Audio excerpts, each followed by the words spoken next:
Hey guys, Youngblood with you. What I wanted to do today was actually showcase something that was just on the Around the Verse episode that we just got, and that's some reworks to the F7A Hornet line. Now, the F7A is the military version, and it's only really been for sale as a skin one time, and that was during a Veterans Day sale, not probably 3 years ago at this point. But regardless, what they decided that they were going to do was rework the Hornet model, knowing that it's going to be one of the primary ships that you're flying at some point during the Squadron 42 campaign. Now, one thing that's kind of interesting here was when Roberts introduced this little segment of Around the Verse, his quote was, "If you do well enough in Squadron 42, you may well get the opportunity to fly it." Now, that could mean a few different things. It could mean that you're going to get it as an award after you complete the campaign in the Persistent Universe, which I think is fairly unlikely. However, they also then go on to say that you get the opportunity to keep the old version as a collector's item. So that also kind of hints that there may be an option to upgrade to the newer version of this ship. I still think that's unlikely at this point. At least I want to say I don't want to get my hopes up, because more likely than anything, what they're probably alluding to is if you do well enough in the campaign and you earn some sort of ace status, then you end up getting to fly the new revamped F7A bad boy in that episode of the campaign. So regardless of what ends up happening, the F7A Mark II really ended up getting a lot of work done. And the new model went through the new pipeline, and I think we all see the ships that come through that new pipeline and know that there's a really high level of fidelity that's associated with ships that are done that way. Now, their overall goal was to keep the essence of the Hornet line. That was going to be the ship needs to be rugged and durable looking. It needs to be simplistic. You know, it's capable without being complicated, and it needs to be effective. So what that ended up meaning was that they updated a lot of the lines, they increased the overall fidelity of the meshing on the ship, and took some inspiration from a couple different sources. One of those being the initial concepts for the ship way back when this whole game was really more of an idea than anything. They also took some inspiration from today's fighters, and I think once you're looking at some of those images, you can see that that's actually the case. They mentioned the F-14 Tomcat, the F-22 Raptor, and some of those inspirations are coming into play here. Some people are going to love that. Some people who say enough space planes are probably going to hate that, but then again, the Hornet wasn't exactly non-space plane either, so we'll see what people think. There's a couple areas that really see a lot of changes. You know, the nose became a lot slimmer. It's got much more aggressive lines. And you look at it and you say, this is a combat ship just by looking at it.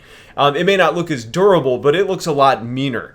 Now, as far as the canopy, it got a visibility bump in a pretty big way, where they eliminated some of those side moldings to give you a better wide-angle view, sort of that panorama scene. And now you're really only going to be restricted by those two main bars in the front, which are going to be present on most canopies anyways.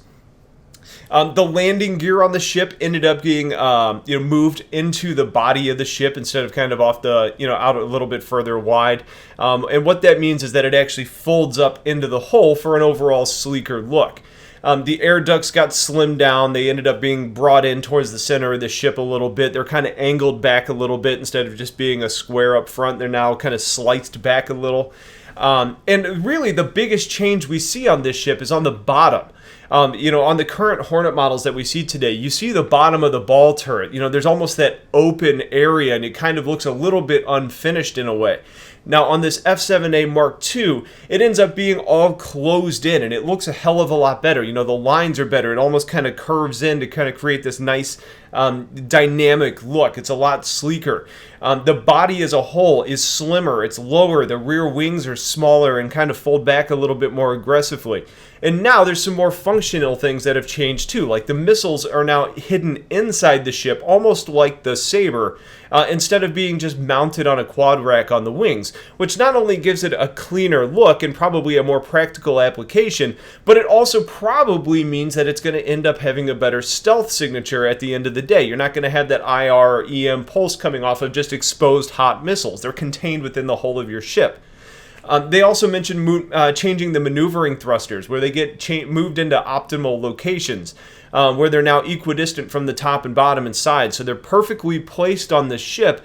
And they didn't necessarily mention this, but I think we could probably read into it that could mean that we all of a sudden we see better maneuverability out of this ship. So the F7A may be a more nimble creature than the F7C. So those are things that I think we want to keep in mind, things that we probably want to look for. That same factor, though, may also be an indicator that we may not see that in the universe, outside of the military using it, because if it's got lower stealth, if it's got better maneuvering thrusters, if it's basically just a pure upgrade, then it may not be real fair to actually make this another option unless everybody out there gets the option to switch over if they want. The cockpit got a nice rework. I mean, the screens in the cockpit look beautiful. They really took advantage of the space. They mentioned that they weren't going to limit themselves to the square MFDs that we see on ships like the Sabre or the Vanguard. You can see they just take advantage of whatever space they have, and there's some oddly shaped displays, but it turns out looking really, really nice. And then finally, we end up seeing some new paint, some new lines, some new decals, and we get confirmation that the F7A variant is going to maintain that green paint scheme to kind of fall in line with the military.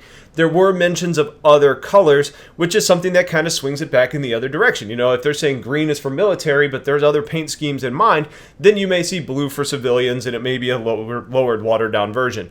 Ultimately, we're going to have to wait and see. Regardless of that, the rework they did on this ship is incredible.